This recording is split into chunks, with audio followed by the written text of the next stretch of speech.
नमस्कार साथियों, welcome to पहचान क्लासेस। देखिए मित्रों, आज हो गई है 25 नवंबर और 25 नवंबर से संबंधित राजस्थान करंट के जितने भी टॉप इंपोर्टेंट क्वेश्चन रहेंगे वो सारे के सारे हम इस क्लास में डिस्कस करने वाले हैं। तो पूरी क्लास को लास्ट तक जरूर देखना। एक बार जो है क्लास को सभी शेयर कर लीजिए बराबर, ठीक है। चलिए तो बात करते हैं इस क्लास के बारे में। फर्स्ट क्वेश्चन जो है बताने से पहले आपसे रिक्वेस्ट है कि टेलीग्राम चैनल को आपने अभी तक ज्वाइन नहीं किया तो एक बार जल्दी से टेलीग्राम को ज्वाइन कर लो। सारी अपनी सारी न्यूज़ जो है टेलीग्राम पर ही दी जाती है, तो आप टेलीग्राम को ज्वाइन जरूर कर लेना, ठीक है। चलिए बात करते हैं फर्स्ट क्वेश्चन के बारे में। फर्स्ट क्वेश्चन आपके सामने है, राजस्थान में किस जिले के अंश वालिया ने मिस्टर राजस्थान 2023 का टाइटल अपने नाम किया है? तो यह कौन से जिले से संबंधित है? तो भाई तो देख लो, तो यह संबंधित है भाई किससे, कौन से? जयपुर जिले के, यानी कि यहाँ पे ये ऑप्शन हमारा बिल्कुल करेक्ट रहेगा। फैक्ट की बात करते हैं इसके, इन्फिनिटी टेक ओवर्स की ओर से royal battle of Rajasthan theme पर आयोजित किया जा रहे राजस्थान के पहले मेल कैटेगरी के पीजेंट मिस्टर राजस्थान 2023 सीजन 2 का ग्रैंड फिनाले अजमेर रोड स्थित रिसोर्ट में हुआ है। अलग अलग राउंड्स में शानदार प्रदर्शन करते हुए जयपुर के अंश वालिया ने मिस्टर राजस्थान 2023 का टाइटल अपने नाम पर किया है, ठीक है। चलिए फिर है, जयपुर के अभिषेक चौधरी फर्स्ट रनर अप, उसके अलावा जोधपुर के सूर्य प्रताप सिंह राठौड़ जो है वो सेकेंड रनर अप रहे। उसके अलावा इस इवेंट में सभी पार्टिसिपेंट अपने टैलेंट में प्रूव करके फाइनल राउंड तक जो है पहुंच गए, ठीक है। चलिए तो इस प्रकार से देखो, अंश वालिया जो है वो इसमें मिस्टर राजस्थान 2023 का टाइटल अपने नाम किया। उसके अलावा अभिषेक चौधरी जो है जयपुर के, उन्होंने फर्स्ट रनर अप रहकर सम्मान प्रदान किया। उसके अलावा जोधपुर के सूर्य प्रताप सिंह राठौड़ है, उन्होंने सेकेंड रनर अप रहकर सम्मान प्रदान किया, ठीक है। चलिए फिर देखिए नेक्स्ट बात करते हैं।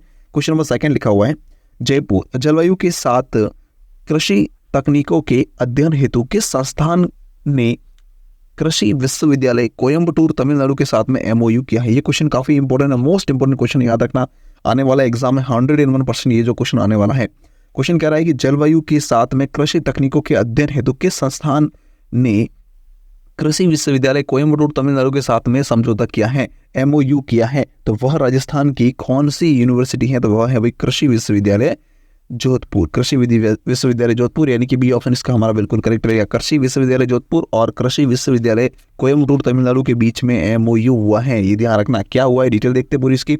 मारवाड़ के छात्र तमिलनाडु के अध्ययन कृषि तकनीकों का अध्ययन करेंगे। उसके अलावा मारवाड़ के कृषि विद्यार्थी अब तमिलनाडु की भिन्न जलवायु के साथ में वहाँ की कृषि तकनीकों के साथ में जो है अध्ययन कर सकेंगे। वहीं तमिलनाडु के विद्यार्थी भी मारवाड़ आकर अध्ययन कर सकेंगे।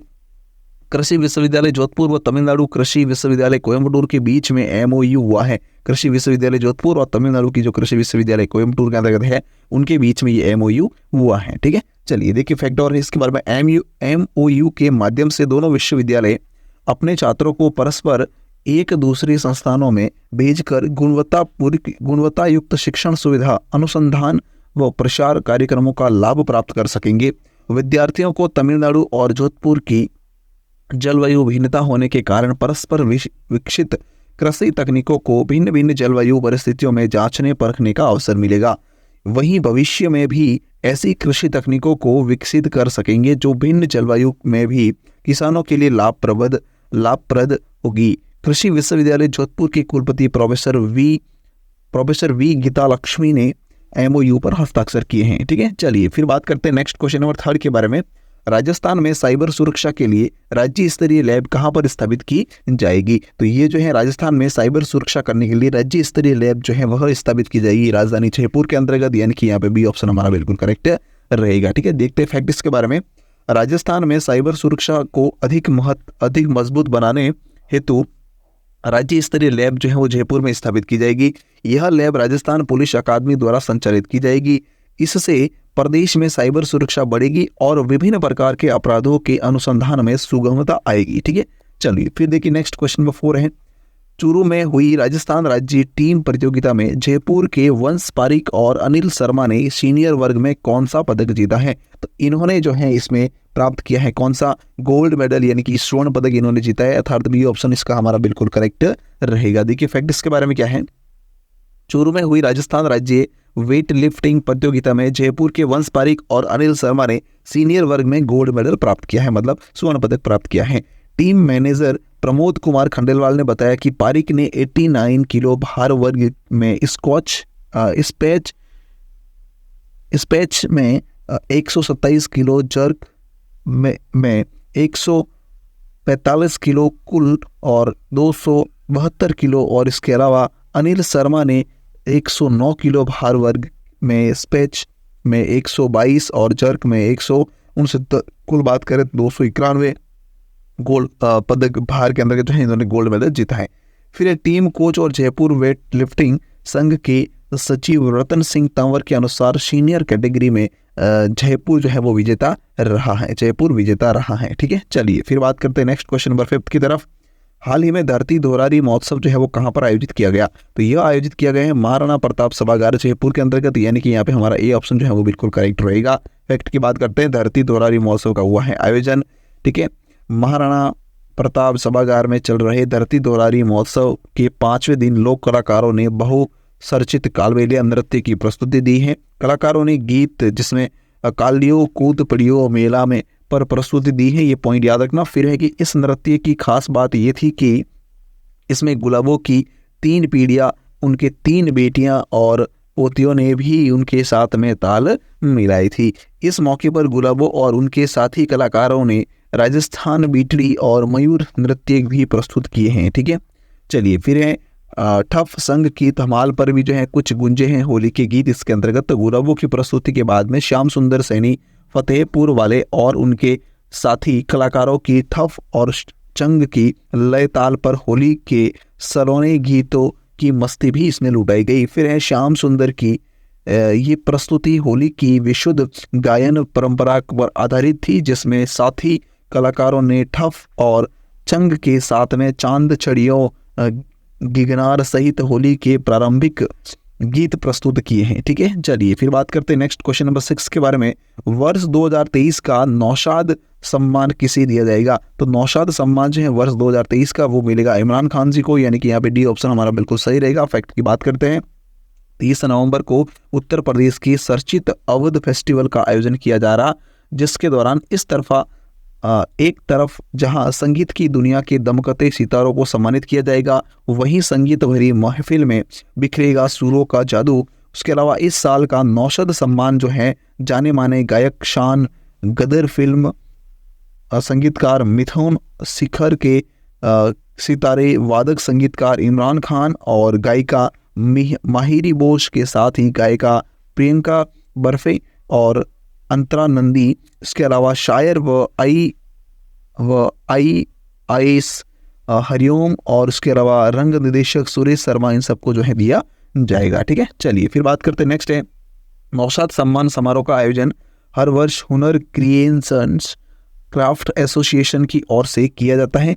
अब तक इस सम्मान से विख्यात सरोद वादक अमजद अली खान और उसके अलावा संतूर वादक शिव कुमार शर्मा, अभिनेत्री हेमा मालिनी, गायिका रेखा भारद्वाज, गायक सोनू निगम, गजल गायक तरत अजीज जैसे कलाकारों को इससे सम्मानित किया जा चुका है और अब भी जो है 30 नवंबर को और इन कलाकारों को जो है सम्मानित किया जाएगा। ठीक है, चलिए फिर बात करते हैं नेक्स्ट क्वेश्चन नंबर 7 की तरफ। राजस्थान की पहली डीएनए फिंगरप्रिंट लैब कहाँ बनाई जा रही है? तो यह बनाई जा रही है भाई कहाँ पर? जोधपुर के अंदर। कहाँ बनेगी? जोधपुर के अंतर्गत, यानी कि डी ऑप्शन इसका हमारा बिल्कुल करेक्ट रहेगा। फिर बात करते हैं इसके संबंधित अगले क्वेश्चन के बारे में। हाल ही में जम्मू में आयोजित राष्ट्रीय जूडो स्पर्धा में उदयपुर के सतीश डांगी ने कौन सा पदक जीता है? हाल ही में जो है जूडो स्पर्धा, राष्ट्रीय जूडो स्पर्धा का आयोजन किया गया था, कहाँ पर? जम्मू के अंतर्गत। वहां पर उदयपुर के सतीश डांगी ने कौन सा पदक इसमें प्राप्त किया है? तो इन्होंने जो है इसमें प्राप्त किया है भाई स्वर्ण पदक, यानी कि यहाँ पे सी ऑप्शन हमारा बिल्कुल सही रहेगा। ठीक है, चलिए देखते आगे फैक्ट की तरफ। राष्ट्रीय जूडो स्पर्धा में उदयपुर के सतीश डांगी ने जीता है पदक। जम्मू में आयोजित हुई राष्ट्रीय जूडो स्पर्धा में उदयपुर के खिलाड़ी सतीश डांगी ने श्रेष्ठ प्रदर्शन करते हुए स्वर्ण पदक जीता है। खेलगांव के खिलाड़ी सतीश डांगी ने अंडर 14 आयु वर्ग के तहत 45 किलो भार वर्ग में राजस्थान के लिए पदक अपने नाम पर किया है। Judo coach doctor Himanshu Rajouri ने बताया कि सतीश ने पंजाब, उत्तराखंड, उत्तर प्रदेश, दिल्ली और शिशु भारती के खिलाड़ियों को हराकर जो है इन्होंने स्वर्णिम सफलता हासिल की है। ठीक है, चलिए फिर देखिए नेक्स्ट क्वेश्चन नंबर 9 है। प्रधानमंत्री नरेंद्र मोदी जी ने किसकी 525वीं जयंती के उपलक्ष्य में डाक टिकट और 525 रुपए का एक सिक्का जारी किया है? तो वह क्या है? मीराबाई की जन्म के जयंती के उपलक्ष्य में, यानी कि ये ऑप्शन करेक्ट रहेगा। फैक्ट की बात करते हैं, 525वीं जयंती के उपलक्ष्य में डाक टिकट और 525 रुपये का सिक्का हुआ है जारी। कुर्की में जन्मी मीराबाई के नाम से प्रधानमंत्री नरेंद्र मोदी ने मथुरा में डाक टिकट और 525वीं जयंती के उपलक्ष्य में 525 रुपये का एक सिक्का जो है वो जारी किया है। कृष्ण भक्ति को समर्पित मीराबाई का जन्म जो है वह जिले के 130 किलोमीटर दूर कुकली में हुआ है, यानी कि 1556 के अंतर्गत जो है रतन सिंह के घर पर हुआ है। उनके फादर का नाम रतन सिंह था, ठीक है। चलिए, उनकी 22वीं पीढ़ी के वंशज पुष्पेंद्र सिंह कुकली बताते हैं कि मीराबाई के नाम से टिकट जारी करना पाली का ही नहीं बल्कि पूरे राजस्थान के लिए ये गर्व की बात है, ठीक है। चलिए फिर बात करते हैं चित्तौड़गढ़ का मान रखने के लिए विजय स्तंभ, मीराबाई और महाराणा प्रताप पर डाक टिकट जारी किया गया था। डाक विभाग ने विजय स्तंभ पर 1 रुपये का डाक टिकट जो है वो 15 अगस्त 1949 को तथा मीराबाई के जीवन पर जो है 2 आने का एक स्मारक टिकट जो है 1 अक्टूबर 1952 को जारी किया गया था, ठीक है। चलिए उसके बाद बात करते हैं आगे नेक्स्ट क्वेश्चन नंबर 10 की तरफ। चौधरी चरण Singh national institute of agricultural marketing agri business incubation centre को किस श्रेणी में प्रतिष्ठित स्कॉच अवार्ड से सम्मानित किया गया? तो गोल्ड श्रेणी में इनको जो है सम्मानित किया गया, यानी कि यहाँ पे ए ऑप्शन हमारा बिल्कुल करेक्ट रहेगा। फैक्ट की बात करते हैं, इसके बारे में क्या है फैक्ट। चौधरी चरण Singh national institute of agriculture marketing agri business incubation centre को गोल्ड श्रेणी में प्रतिष्ठित स्कॉच अवार्ड से सम्मानित किया गया है, ठीक है। चलिए फिर है नियाम के लिए यह पुरस्कार निदेशक डॉक्टर रमेश मित्तल ने कॉन्स्टिट्यूशनल क्लब ऑफ इंडिया नई दिल्ली से में प्राप्त किया है। CCS नियम के निदेशक डॉक्टर रमेश मित्तल ने इस अवसर पर कहा कि यह पुरस्कार कृषि एवं किसान कल्याण के समर्थन के तहत कृषि स्टार्टअप विकास, सलाह और वित्त पोषण के प्रति संस्थान की प्रतिबद्धता और समर्पण के दर्शाता है, ठीक है। चलिए फिर बात करते हैं नेक्स्ट है। उन्होंने बताया कि नियाम ने अपनी नॉलेज पार्टनर्स की भूमिका में अपने सहभागी संस्थानों के साथ में पिछले 4 सालों से 600 से ज़्यादा एग्री स्टार्टअप को प्रशिक्षण दिया है। भारत के कृषि एवं किसान कल्याण मंत्रालय की राष्ट्रीय कृषि विकास योजना की रफ्तार स्कीम के तहत 226 से ज़्यादा स्टार्टअप को इन्होंने जो है 28 करोड़ रुपए से ज़्यादा अनुदान भी प्रदान किया है, ठीक है। चलिए फिर बात करते हैं नेक्स्ट क्वेश्चन नंबर 11 के बारे में। 11 इंपॉर्टेंट क्वेश्चन याद रखना। हाल ही में लेबनान का स्वतंत्रता दिवस कब मनाया गया? तो अभी जो है 21 नवंबर को लेबनान का स्वतंत्रता दिवस मनाया गया, यानी कि ये ऑप्शन जो है वो हमारा बिल्कुल सही रहेगा। फैक्ट की बात करते हैं। 1 नवंबर को है विश्व साक्षर दिवस। 2 नवंबर को है पत्रकारों के खिलाफ अपराधों के लिए दंड समाप्त करने हेतु अंतर्राष्ट्रीय दिवस मनाया जाता है। 3 नवंबर को विश्व जुलेसिफ दिवस और अंतर्राष्ट्रीय बायोस्फीयर रिजर्व दिवस मनाया जाता है। 5 नवंबर को विश्व सुनामी जागरूकता दिवस। 6 नवंबर को युद्ध और सशस्त्र संघर्ष में पर्यावरण के शोषण को रोकने के लिए अंतर्राष्ट्रीय दिवस मनाया जाता है। 7 नवंबर को राष्ट्रीय कैंसर जागरूकता दिवस मनाते हैं। फिर आता है 8 नवंबर को विश्व रेडियोग्राफी दिवस मनाते हैं। 9 नवंबर को राष्ट्रीय कानूनी सेवा दिवस। 10 नवंबर को शांति और विकास के लिए विश्व विज्ञान दिवस। 11 नवंबर को राष्ट्रीय शिक्षा दिवस। 12 नवंबर को विश्व निमोनिया दिवस। 13 नवंबर को विश्व दयालुता दिवस। 14 नवंबर को विश्व मधुमेह दिवस और 15 नवंबर को जनजातीय विकास गौरव दिवस मनाया जाता है। फिर है भाई 16 नवंबर को राष्ट्रीय प्रेस दिवस, अंतर्राष्ट्रीय सहिष्णुता दिवस, विश्व दर्शन दिवस। फिर आता है 17 नवंबर को राष्ट्रीय मिर्गी दिवस, अंतर्राष्ट्रीय छात्र दिवस। 18 नवंबर को प्राकृतिक चिकित्सा दिवस। 19 नवंबर को विश्व शौचालय दिवस, इंदिरा गांधी जयंती और रानी लक्ष्मीबाई का जयंती मनाया जाता है। फिर है 20 नवंबर को अफ्रीका औद्योगिकरण दिवस और विश्व बाल दिवस दोनों ही जो है मनाए जाते हैं। 21 नवंबर को विश्व टेलीविजन दिवस और विश्व मत्स्य पालन दिवस। इसके अलावा एक क्लियर हो गया, ठीक है। चलिए तो ये हमारा ऑप्शन था यहाँ पे बिल्कुल क्लियर।